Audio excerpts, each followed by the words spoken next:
బేహద్దు పరం మహాశాంతి. బేహద్దు ఆత్మిక పరివారంనకు, ఆత్మిక సోదరి సోదరులకు బాపూజీ దశరథ్ భాయ్ పటేల్ తెలుగు ఛానల్కు స్వాగతం. మనము నిన్న కొంచెం కర్మయోగము హఠయోగము గురించి కొంచెం చెప్పుకున్నాం. దాని యొక్క కంటిన్యూషను. ఈ టాపిక్ చాలా పెద్దదే కనుక కొద్దిగా తెలుసుకుందాము.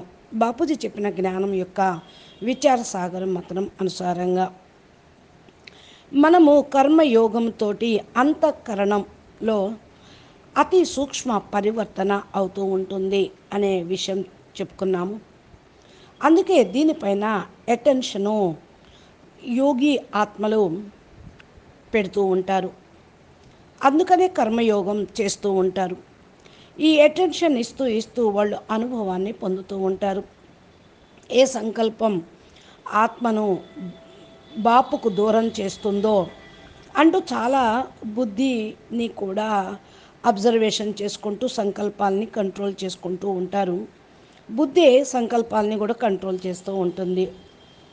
సంస్కారాల్ని మార్చుకుంటూ ఉంటారు. ఇలాగా అటెన్షన్ పెట్టుకొని బుద్ధి సాఫ్ చేసుకుంటూ ఉన్న కారణం వల్ల జ్ఞాని యోగి ఆత్మలు 24/7 అనగా ప్రతి సెకండ్ కూడా వీళ్ళు అటెన్షన్గా ఉంటారు. నిరంతరం క్లీనింగ్ ప్రాసెస్ ఉంటూ ఉన్న కారణం వల్ల జ్ఞాని యోగి ఆత్మలకు అంతఃకరణ శుద్ధి అనేది అవుతూ ఉంటుంది. ఇది ఆటోమేటిక్ ఆత్మ యొక్క మూల గుణంకి చేరుకోవటానికి ఆధారం కూడా అవుతుంది. కర్మయోగి ఆత్మలు పురుషార్థం చేస్తూ ఉంటారు. ఆత్మ తన యొక్క రచయిత యొక్క రూపాన్ని ధారణ చేస్తూ ఉంటుంది. అనగా బాప్ సమానంగా అవుతారు. కర్మయోగులకు 2 ఫ్యాక్టర్స్ ఇవి చాలా ఇంపార్టెన్స్. ఏంటి అంటే, ఒకటి బాపు పైన బేహద్దు ప్రేమ, 2 జ్ఞానం యొక్క డీప్నెస్లోకి వెళ్ళి అర్థం చేసుకోవటం, జ్ఞానం యొక్క డీప్లోకి వెళ్ళి అర్థం చేసుకోవటం. ఈ 2 కూడా ఒకదానికొకటి ఇంటర్ రిలేటెడ్గా ఉంటూ ఉంటుంది. బాపును ఎంతగా అర్థం చేసుకుంటూ ఉంటామో జ్ఞానం పూర్తిగా కూడా అర్థమైపోతూ ఉంటుంది. బాపును అర్థం చేసుకోకపోతే జ్ఞానం కూడా అర్థం కాదు. ఎంతవరకు అయితే జ్ఞానం అర్థం చేసుకోరో అంతవరకు బాపు పైన కూడా ప్రేమ పెరగదు. కర్మయోగులు ప్రతి ఒక్క కర్మ కుశలంగా ఉంటూ ఉంటారు. ప్రతి కర్మ చాలా పర్ఫెక్ట్గా కూడా చేస్తూ ఉంటారు. అంటే కర్మ కౌశల్యం అనేది వీళ్ళకు వస్తూ ఉంటుంది.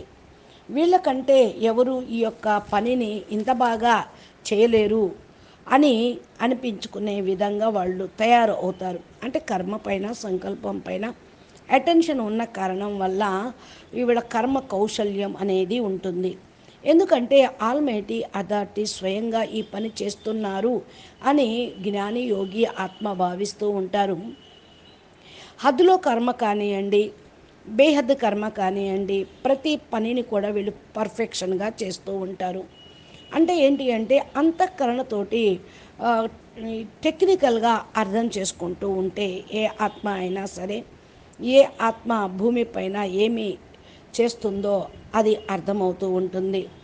అంతఃకరణ లేకుండా వాళ్ళు మరి ఆత్మ అకర్మ అకర్తగా కాలేరు. ఆత్మను సంకల్పం అయితే సంకల్పాలు కంట్రోల్ చేస్తూ ఉంటుంది. సంపూర్ణ నిరాకారి స్టేజ్లోకి వచ్చేటువంటి పవరు, ఆ నిరాకారి స్థితి, బ్రహ్మ యొక్క ఉపాసన ఎంతో గొప్పగా ఉంటూ ఉంటుంది. ఈ సంకల్పం ఏదైతే చేస్తూ ఉంటారో ఏ కర్త అనేది కూడా వాళ్ళు ఉండరు. అందుకే అహం బ్రహ్మస్మి అంటూ శరీరం వదిలేస్తారు. మరి కానీ బ్రహ్మ అనే దాని నుండి వాళ్ళు బయటికి రాలేరు. అంటే బ్రహ్మస్వరూపంగా ఉంటూ ఉంటారు. ఆల్మైటీ అథారిటీని ఏదైతే వీళ్ళు సాకార రూపంలో గుర్తించారో, ఈ భూమి మీదకి మరి భగవంతుడు వచ్చాడని గుర్తిస్తారు, ఉపాసన చేస్తూ ఉంటారు. ఇప్పుడు చూడండి, ఏదైనా సరే పరమాత్మ అయినా వీళ్లకు జ్ఞానం చెప్పాలి అంటే సాకార రూపంలోకి భూమి మీదకి రావాల్సి వచ్చింది. బేహద్దు బాపు కూడా సాకార రూపమును మరి ధరించారు. బాపు యొక్క సాకార రూపాన్ని తెలుసుకోలేకపోతే వాళ్ళు తప్పు మార్గంలో ఉన్నట్లే, అంధకారంలో ఉన్నట్లే అవుతుంది. జ్ఞానం కూడా అర్థం కాదు, యోగము కూడా చేయలేరు. అంతఃకరణలో 3 భాగాలు ఉంటూ ఉంటాయి: మనసు, బుద్ధి, అహంకారం. అహంకారం అనగా అనేక జన్మల యొక్క స్మృతి, ఇక సంస్కారాలు నిర్మాణం తయారు అవుతూ ఉంటాయి. అవే సంస్కారాలుగా నిర్మితమవుతూ ఉంటాయి. అహంకారాన్ని కూడా తయారు చేస్తూ ఉంటాయి. మనసుతోటి జోడించేటువంటి పని చేస్తూ ఉంటుంది. బుద్ధి నిశ్చయాత్మక కర్మ చేస్తూ ఉంటుంది. బాహ్య జగత్తు, అంతర్జగత్తును ఏ విధంగా మనం అర్థం చేసుకుంటూ ఉంటామో అప్పుడే పరమాత్మతోటి జోడించబడుతూ ఉంటాం. ఇక్కడ జోడించబడటం అంటే బుద్ధి ఆత్మ జ్ఞానమును పవర్ తోటి తెలుసుకోవటం, మనసు ఎక్కడ జోడించాలో నిర్ణయించుకోవటం. అందుకనే దీన్ని సూక్ష్మ బుద్ధి అని అంటూ ఉంటారు. బుద్ధి ఆత్మకు చాలా దగ్గరగా ఉంటూ ఉంటుంది. అందుకనే చాలా ఫాస్ట్గా పని కూడా చేస్తూ ఉంటుంది. దీన్ని కంట్రోల్ చేయటానికి కష్టమవుతుంది. ఇది ఆటోమేటిక్గా నడుస్తూ ఉంటుంది. గెలాక్సీలో కానీ అనంతకోటి బ్రహ్మాండాల్లో కానీ సర్జన విసర్జన జరిగినట్లుగా అంతఃకరణలో కూడా ప్రతి ఒక్క ప్రతి సెకండు కూడా పరివర్తన కనిపిస్తూ ఉంటుంది. స్మృతి సంస్కారము, అనేక జన్మల స్మృతి సంస్కారాలు ఆత్మ చుట్టూ కూడా బౌండరీగా ఉంటూ ఉంటుంది. ఇది ఒక డైరా బౌండరీగా తయారవుతూ ఉంటుంది. దీనితో అహంకారం అంటే అర్థమవుతుంది. ఆత్మకు ఈ యొక్క అహంకారము ఏ బంధనలోకి ఇరికిస్తూ ఉంటుంది. ఈ బంధనకు పైకి దాటి వెళ్ళటము అంటే పూర్తిగా కర్మబంధన ముక్తులుగా కావటం. లేకపోతే ఇది బంధిస్తూనే ఉంటూ ఉంటుంది. తమ యొక్క మూల స్వరూపాన్ని తెలుసుకొని రచయితతోటి కనెక్షన్ జోడిస్తే ఈ బంధన ముక్తులవుతారు, స్వపరివర్తన కాగలుగుతారు. కర్మయోగి కర్మక్షేత్రంలో ఉంటూ కూడా కొత్త కొత్త పరిస్థితుల్ని ఎదుర్కొంటూ ఉంటారు.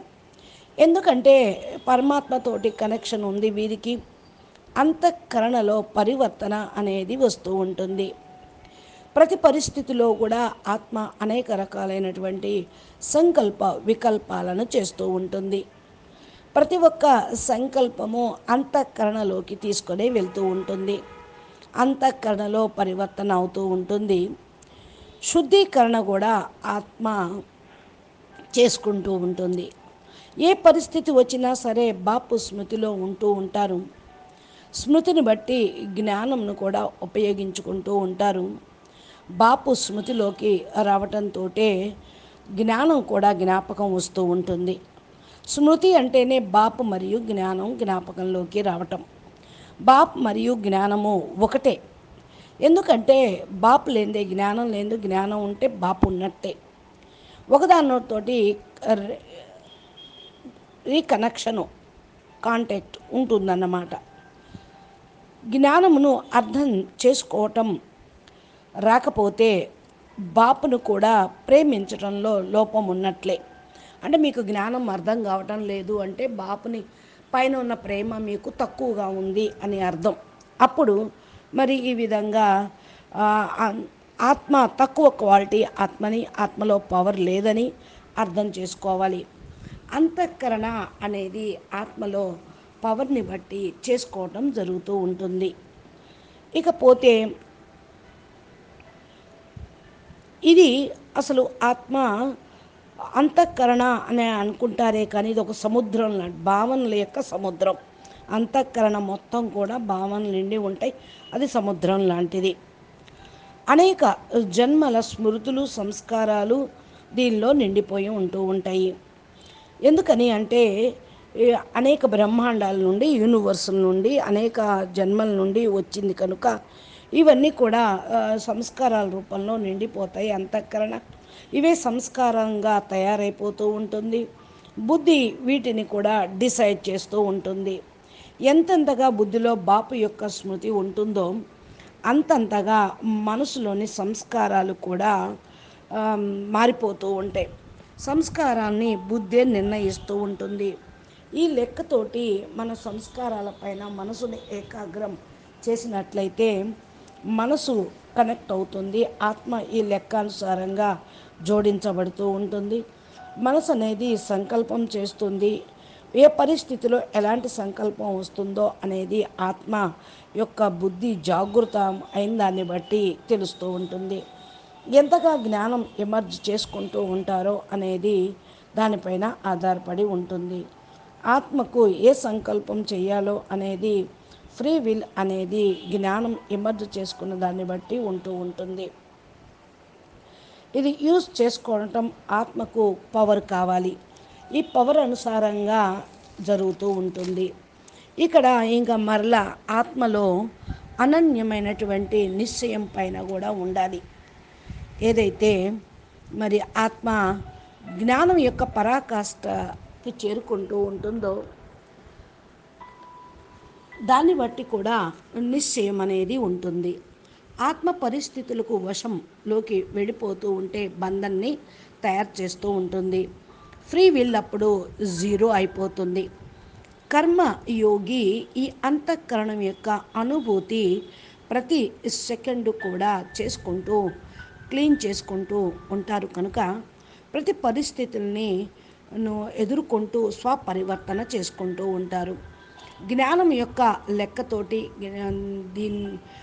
దేన్నైతే మరి శ్రేష్టంగా అనుకుంటూ ఉంటారో దానిపైన పూర్తి నిశ్చయం పెట్టుకుంటారు. జ్ఞానం యొక్క లెక్కతోటి మరి ఏది శ్రేష్టమో వాళ్ళకి తెలిసిపోతూ ఉంటుంది. నెమ్మదిగా పరివర్తన అవుతూ ఉంటారు. కర్మయోగులు కూడా మరి ఈ విధంగానే అవుతూ ఉంటారు.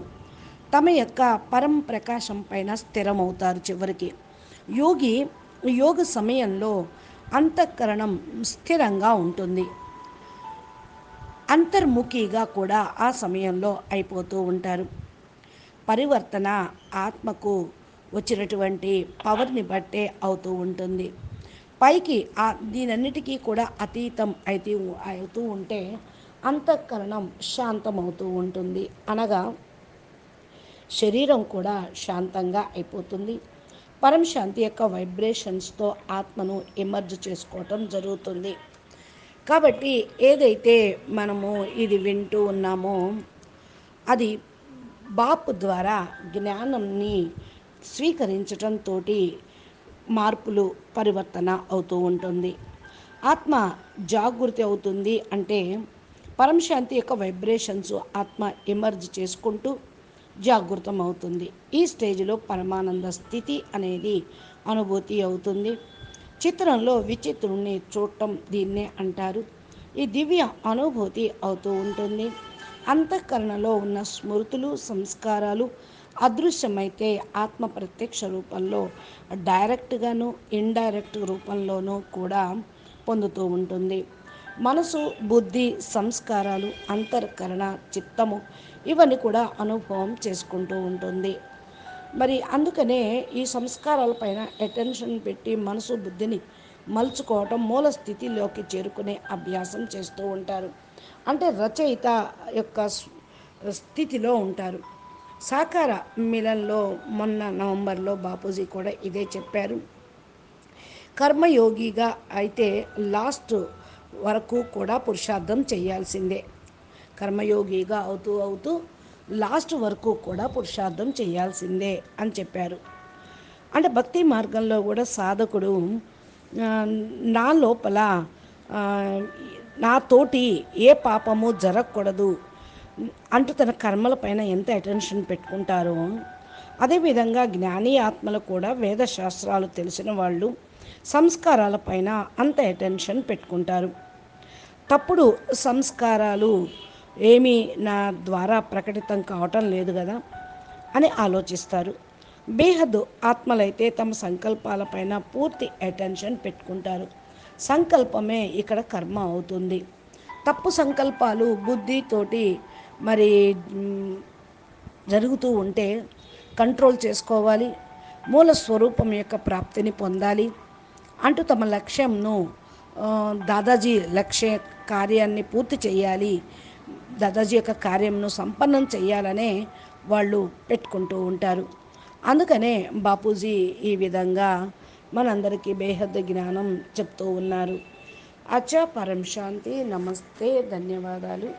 బేహద్దుకే బేహద్దు, పరం పరం పరం. మహాశాంతి హై, మహాశాంతి హై, మహాశాంతి హై. బాపూజీ దశరథభాయ్ పటేల్ తెలుగు ఛానల్లో బాపూజీ అద్భుతమైనటువంటి జ్ఞానము ఇంకా డీటెయిల్గా చాలా చక్కటి విషయాలను మనకు అందిస్తూ ఉంటారు. మీరు మా ఛానల్ని సబ్స్క్రైబ్ చేసి గంట సింబల్ని ప్రెస్ చేస్తే నోటిఫికేషన్ రూపంలో మీకు అందుతూ ఉంటుంది. కాబట్టి తప్పకుండా మీరు వింటూ ఉండండి, చూస్తూ ఉండండి. బాపూజీ చెప్పేటువంటి జ్ఞానము ఏ వేద శాస్త్రాల్లో కూడా లేదు. పరం మహాశాంతి. ధన్యవాదాలు.